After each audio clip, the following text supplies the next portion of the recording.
আপনারা শুনছেন সত্যজিৎ রায়ের লেখা ধুমুলগড়ের হান্টিং লজ। মাথায় অনেক রকম উদ্ভট শখ চাপে মানুষের, বললেন তারিণী খুড়ো। কিন্তু আমার যেমন চেপেছে তেমন কজনের চেপেছে জানি না। আমরা 5 জন ঘিরে বসেছি খুড়োকে। বাইরে এক পশলা বেশ ভালো বৃষ্টি হয়ে গিয়ে এখন সেটা অবিরাম ঝিরঝিরে বৃষ্টিতে দাঁড়িয়েছে। আষাঢ় মাস, তার উপর লোডশেডিং। টিম টিম করে 2টো মোমবাতি জ্বলছে। দেওয়ালে আমাদের প্রকাণ্ড প্রকাণ্ড ছায়া পড়েছে।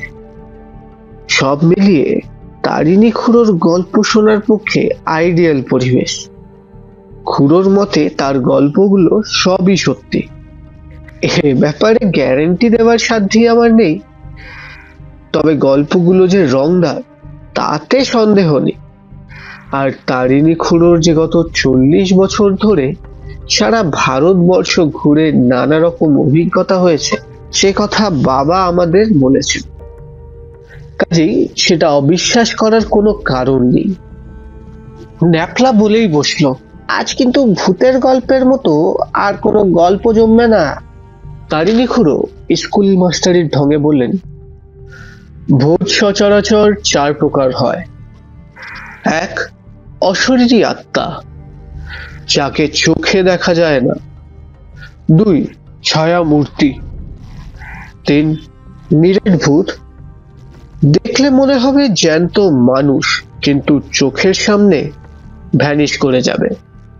আর 4, নরকঙ্কাল, যদিও সে কঙ্কাল চলে ফিরে বেড়ায় এবং কথা বলে। আমার 4 রকম ভূতেরই অভিজ্ঞতা আছে। আজ কোন প্রকার ভূতের গল্প বলছেন আপনি?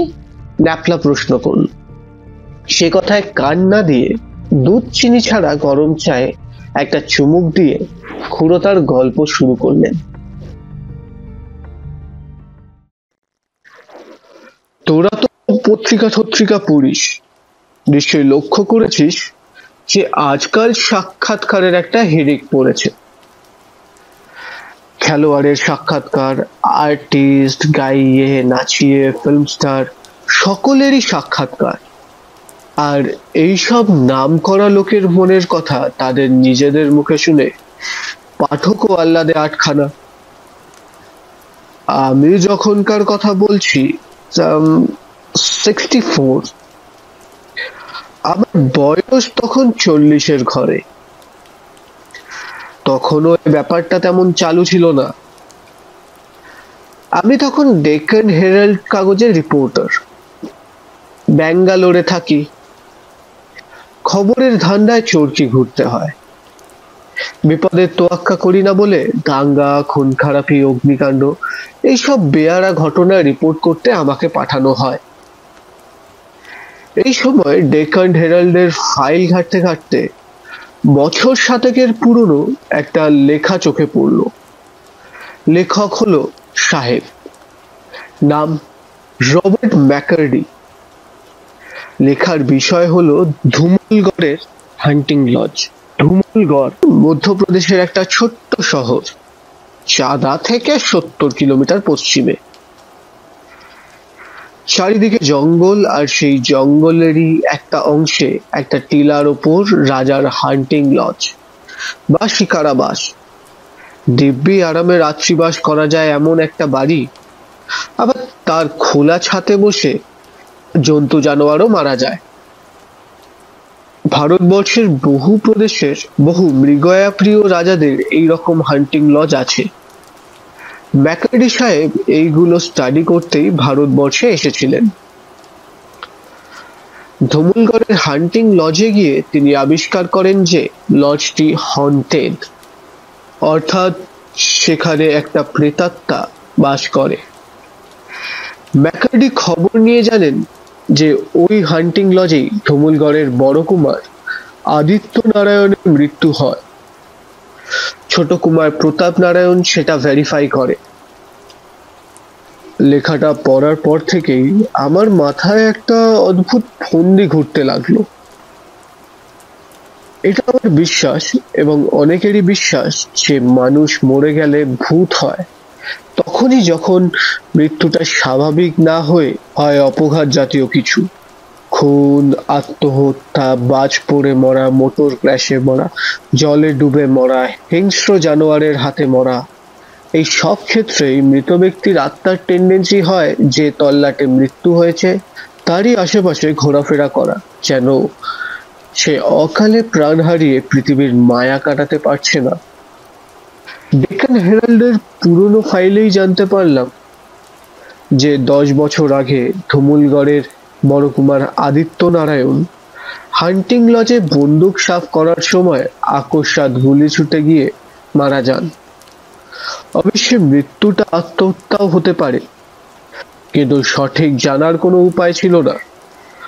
অপঘাত ঠিকই, আর তাই প্রেতাত্মার উপস্থিতিতে আশ্চর্য হবার কিছু নেই। আমার মনে হলো এই প্রেতাত্মার দেখা পেলে তার একটি সাক্ষাৎকার নিলে কেমন হয়। কি কারণে সে পৃথিবীর মায়া কাটিয়ে উঠতে পারছে না সেটা জানা যাবে কি? কিভাবে তার মৃত্যু হয়েছিল তার সঠিক বর্ণনা পাওয়া যাবে কি? তার অতৃপ্ত বাসনা কিছু আছে কি, এবং সে বাসনা পূর্ণ হলে কি সে পৃথিবীর মায়া ত্যাগ করে পরলোকে প্রস্থান করতে পারবে?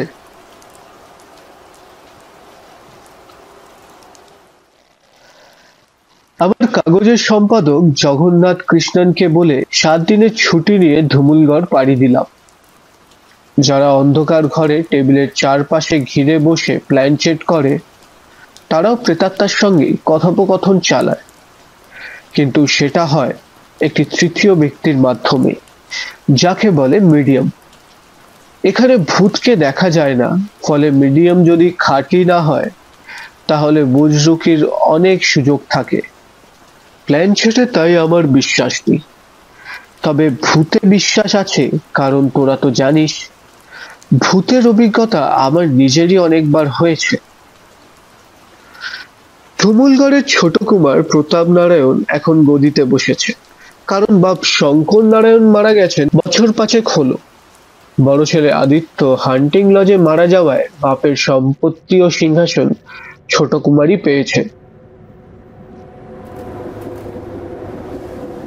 এস্টেটের ম্যানেজারকে আগেই চিঠি লিখে আমার আসার কথা জানিয়ে দিয়েছিলাম।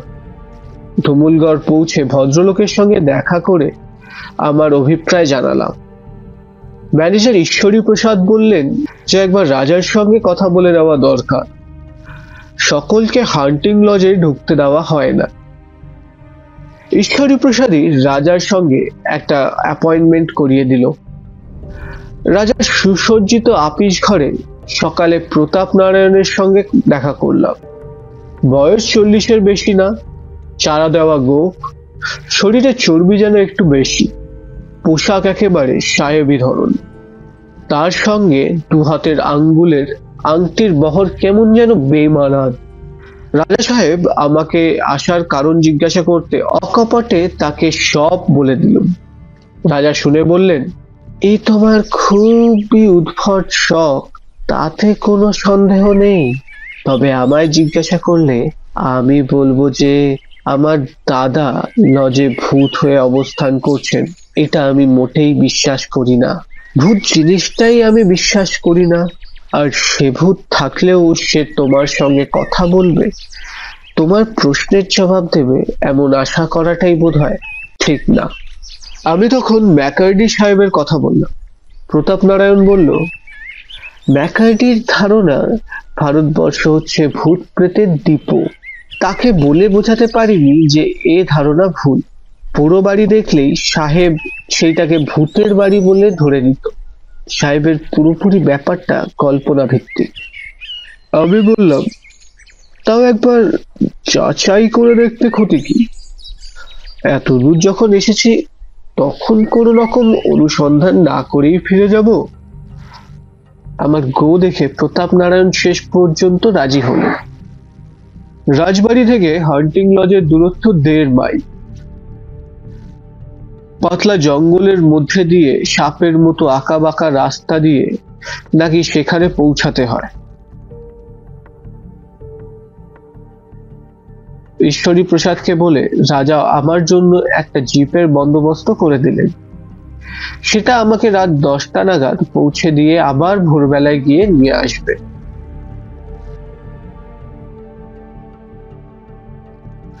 বিকেলে ঈশ্বরী প্রসাদের সঙ্গে বসে একটু আলাপ আলোচনা করলাম। লোকটা অনেকদিন ম্যানেজারি করছে, বয়স 70-এর কাছাকাছি। দুই কুমারকেই সে ছেলেবেলা থেকে বড় হতে দেখেছে। বলল, দুই ভাইয়ের স্বভাব চরিত্রের অনেক বেমিল থাকলেও দুজনের মধ্যে বেশ হৃদ্যতা ছিল। দাদার মৃত্যুতে প্রতাপ নারায়ণ খুবই বিচলিত হয়ে পড়েছিল। আত্মহত্যার কোনো কারণ ছিল না। ঈশ্বরী প্রসাদ নিজেও খুব আঘাত পেয়েছিল। বড় কুমার এভাবে অকস্মাৎ মরবে সেটা সে শব্দেও ভাবতে পারেনি। শিকারী হিসেবে সে ছিল খুব পাকা। হাত ফসকে গুলি ছুটে গিয়ে নিজের গায়ে লাগবে সেটা বিশ্বাস করা খুব কঠিন। আমি জিজ্ঞেস করলাম, বড় কুমারের মৃত্যুর ব্যাপারে কোনো তদন্ত হয়েছিল কি? ঈশ্বরী প্রসাদ বললেন, পুলিশ ইন্সপেক্টর মহাদেব দেওয়ান তদন্ত করেছিলেন। তার ধারণা এটা অপঘাতে মৃত্যু ছাড়া আর কিচ্ছু না। কারণ আদিত্য নারায়ণের হাতে বন্দুক ছিল এবং তার ডান হাতের তর্জনী বন্দুকের ট্রিগারের সঙ্গে লাগানো ছিল। কাজেই আত্মহত্যা বা অ্যাক্সিডেন্ট দুটোই সম্ভব। আসলে কি হয়েছিল তা বলা মুশকিল। বর্তমান রাজা প্রতাপ নারায়ণ কি স্বীকার করেন? আমি জিজ্ঞাসা করলাম। না, বললেন ঈশ্বরী প্রসাদ। ছোট কুমার চিরকালই একটু আয়েসি প্রকৃতির। খেলাধুলা বা শিকার টিকারে তার ঝোঁক নেই। সে গান বাজনা নিয়ে থাকে আর তাকে হান্টিং লজে যেতে হয় না কখনো।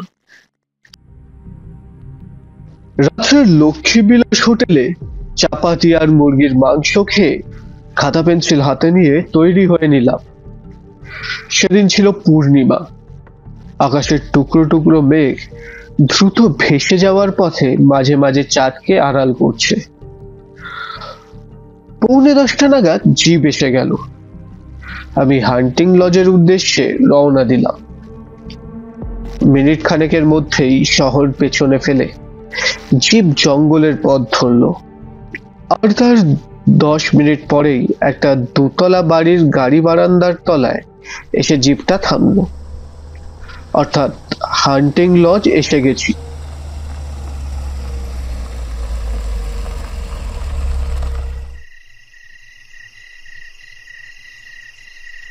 বুঝতে পারলাম বাড়ির পেছনের দিকের জমিটা ঢালু হয়ে জঙ্গলের দিকে নেমে গেছে। জিপের ড্রাইভার গুরমত সিং বলল যে দরকার হলে সে সারা রাত থাকতে পারে। প্রস্তাবটা আমার ভালো লাগলো না। পরিবেশ যত নিরিবিলি হয় ভূতের আবির্ভাবের সম্ভাবনাও তত বেড়ে যায়। বললুম, তুমি এখন যাও, কাল ভোরে 6টায় এসে আমাকে নিয়ে যেও। জিপ চলে গেল। আমি চারপাশটা একবার চোখ বুলিয়ে দেখে নিলাম। একটা টিলার মাথাটা চেয়েছে সমতল করে তার উপর তৈরি হয়েছে হান্টিং লজটা। পাথরের তৈরি মোগলাই প্যাটার্নের বাড়ি, বয়স নাকি 150 বছর। 5 ধাপ সিঁড়ি উঠে সদর দরজা দিয়ে ভেতরে ঢুকে জানলা দিয়ে আসা ফিকে চাঁদের আলোয় দেখলাম কার্পেট বেছানো একটা সুদৃশ্য বৈঠকখানায় এসে পড়েছি। চারিদিকে আসবাবের ছড়াছড়ি, দেওয়ালে টাঙানো স্টাফ করা বাইসন, হরিণ, বাঘ, ভাল্লুকের মাথা। বৈঠকখানার পরে একটা চওড়া বারান্দা, তার ডান দিকে দোতলায় ওঠার সিঁড়ি। আন্দাজ করলুম সিঁড়ি দিয়ে উঠলেই খোলা ছাদে পৌঁছানো যাবে। সেখান থেকে বাড়ির পেছনের জঙ্গল দেখা যায়, আর সেইখানেই বড় কুমারের মৃত্যু হয়েছিল। মূর্খের মতো টর্চটা সঙ্গে আনিনি।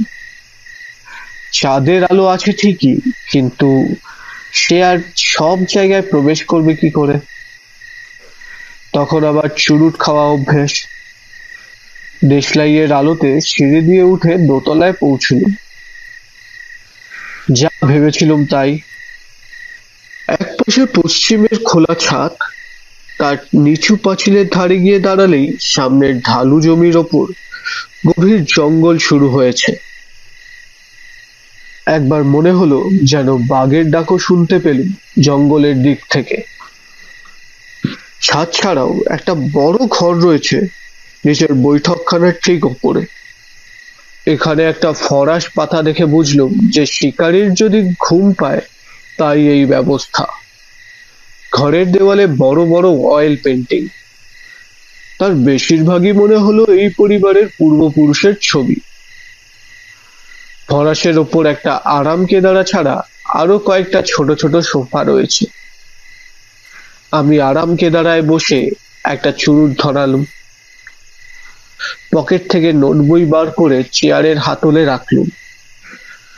শর্ট হ্যান্ড লেখার অভ্যাস আছে, দরকার হলে অন্ধকারে লিখতেও কোনো অসুবিধা হবে না। আরেকটা জিনিস আমার কাছে ছিল, সেটা হলো ফ্লাস্ক ভর্তি গরম চা। নভেম্বর মাস, বেশ শীত। ফ্লাস্কের ঢাকনায় চা ঢেলে খেয়ে শরীরটাকে একটু গরম করে নিল। চিরপ্রচলিত ধারণা অনুযায়ী আমারও বিশ্বাস ছিল যে ভূতের আবির্ভাব যদি হয় তবে সেটা মাঝরাতে, অর্থাৎ 12টায়। বাইরে ক্রমে নিঃশব্দ হয়ে আসছে, তার মধ্যে মাঝে মাঝে শেয়াল গোষ্ঠী ক্যা হুয়া হুয়া করে সরব হয়ে উঠছে। খবরের কাগজের অফিসে কাজ করে রাত জাগার অভ্যেস হয়ে গেছে, তবে পরিবেশ কেমন যেন ঝিম ধরা। তারপর দরজা জানলা দিয়ে আসা আবছা চাঁদের আলো ঘরটাকে কেমন যেন স্বপ্ন রাজ্যের চেহারা এনে দিয়েছে। তাই বোধহয় ঘরটা একবার একটু নুয়ে পড়েছিল। এমন সময় একটা ব্যাপারে সজাগ হয়ে উঠলুম। আবার ষষ্ঠ ইন্দ্রিয় বলছে ঘরে একটি নতুন ব্যক্তির আবির্ভাব ঘটেছে। আমি ছাতের দরজার দিকে দৃষ্টি ঘোরালাম। সমস্ত দরজা জুড়ে দাঁড়িয়ে রয়েছে একটি ছায়া মূর্তি। মূর্তি নিঃশব্দে প্রবেশ করে ধীর পদে এগিয়ে এসে ঘরের মাঝখানে দাঁড়ালো। মুখ বোঝবার উপায় নেই, আন্দাজে বোঝা যায় পরনে শিকারীর পোশাক। তোমার কি প্রয়োজন? ইংরেজিতে গম্ভীর কণ্ঠে প্রশ্ন এলো। আমি কি ধুমুলগড়ের বড় কুমারের সঙ্গে কথা বলছি? হ্যাঁ। আবার সেই গম্ভীর কণ্ঠ। বললাম, আমি আপনার সঙ্গেই সাক্ষাৎ করতে এসেছি। কি প্রয়োজনে? আমি একজন সাংবাদিক, আপনাকে দু একটা প্রশ্ন করতে চাই। কি প্রশ্ন? প্রথম হলো, আপনি কেমন আছেন? উত্তর এলো, মৃত ব্যক্তির আত্মা কেমন আছে সেটা কোনো প্রশ্ন নয়। তাহলে দ্বিতীয় প্রশ্ন করছি, করুন। আপনার কি কোনো অতৃপ্ত বাসনা আছে যে কারণে আপনি এই হান্টিং লজ থেকে মুক্তি পাচ্ছেন না? মোটেই না।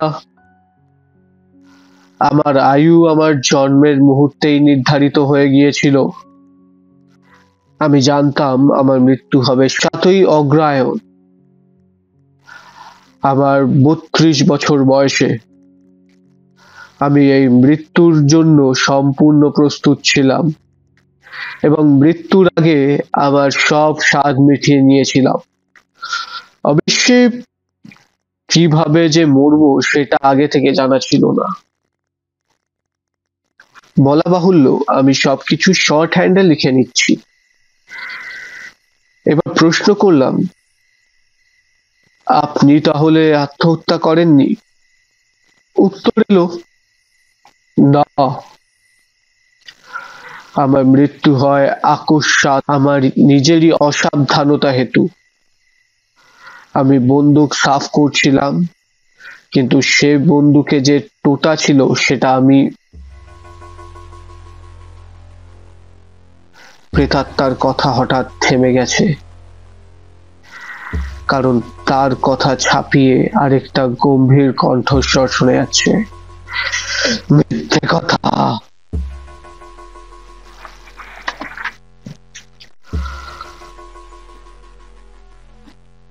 আমি তো থ। এ আবার কার কণ্ঠস্বর? কোন তৃতীয় ব্যক্তি এসে ঢুকলো এ ঘরে? আমার দৃষ্টি আবার দরজার দিকে ঘুরে গেছে। হ্যাঁ, দরজার মুখে দণ্ডায়মান আরেকটি মূর্তি। যদিও আমি নিজের সাহসের বড়াই করি, কিন্তু যখন দেখলাম এই দ্বিতীয় মূর্তিটি নিরেট নয়, এর পাঁজরের হাড়ের ফাঁক দিয়ে পেছনের আকাশ দেখা যাচ্ছে, তখন গলাটা যে একটু শুকিয়ে যায়নি তা বলবো না। আসলে আগন্তুক একটি নরকঙ্কাল। এবং আরো আশ্চর্য এই যে এই কঙ্কালের হাতে একটি বন্দুক। এবার কঙ্কাল ধীরে ধীরে এগিয়ে এলো প্রথম মূর্তির দিকে। এদিকে প্রথম মূর্তি যেন সভয়ে পিছিয়ে যেতে শুরু করেছে দেওয়ালের দিকে। আমি মন্ত্রমুগ্ধের মতো দেখছি এই ছায়াছবি। মিথ্যে কথা, আবার সজলে বলে উঠল কঙ্কাল। আমার মৃত্যু আকস্মিক নয়, আমার অন্যমনস্কতার জন্য নয়। বন্দুক চালাতাম আমি 13 বছর বয়স থেকে। আমি অতটা অসাবধান হতে পারি না। আমার মন বলছে এই কঙ্কালই আসল বড় কুমারের প্রেতাত্মা। আমি জিজ্ঞাসা করলাম, তাহলে আপনার মৃত্যু হয় কিভাবে? আমাকে খুন করা হয়েছিল, গর্জে উঠল কঙ্কাল। সম্পত্তির লোভে, সিংহাসনের লোভে। এই অন্যায়ের প্রতিশোধ না নেওয়া পর্যন্ত আমি এই বন্দী অবস্থা থেকে মুক্তি পাচ্ছিলাম না। আজ সেই মুক্তির সুযোগ এসেছে। আজ আমার হত্যার প্রতিশোধ আমি নিজেই নিচ্ছি। পুলিশ সন্দেহ করেছিল আমাকে খুন করা হয়েছে, কিন্তু টাকা দিয়ে তাদের মুখ বন্ধ করা হয়েছিল। এই সব পাপের শাস্তি দিবার সুযোগ আজ এসেছে। ইষ্টনাম জপ করো প্রতাপ, তোমার অন্তিম কাল উপস্থিত। প্রথম ছায়ামূর্তির ঘর থেকে বাইরে পালাবার চেষ্টা বিফল করে দিল বন্দুকের গর্জন।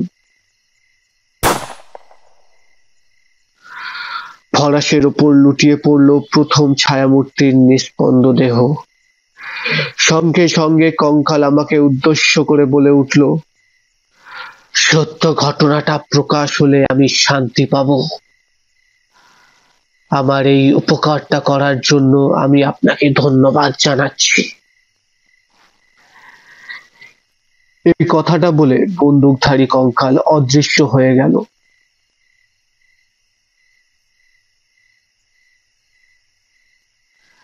আমি একটা দেশলাই জ্বালিয়ে ফরাসের কাছে গিয়ে ধরতেই প্রথম ছায়ামূর্তির রহস্য উদ্ঘাটিত হলো। ইনি ছায়ামূর্তি নন, ইনি রক্ত মাংসের দেহ সম্পন্ন সদ্য মৃত তুমুলগড়ের রাজা প্রতাপ নারায়ণ, যিনি আজ থেকে 10 বছর আগে সম্পত্তি আর গদির লোভে নিজের দাদা আদিত্য নারায়ণকে খুন করে সেটাকে অপঘাত মৃত্যু বলে চালিয়েছিলেন।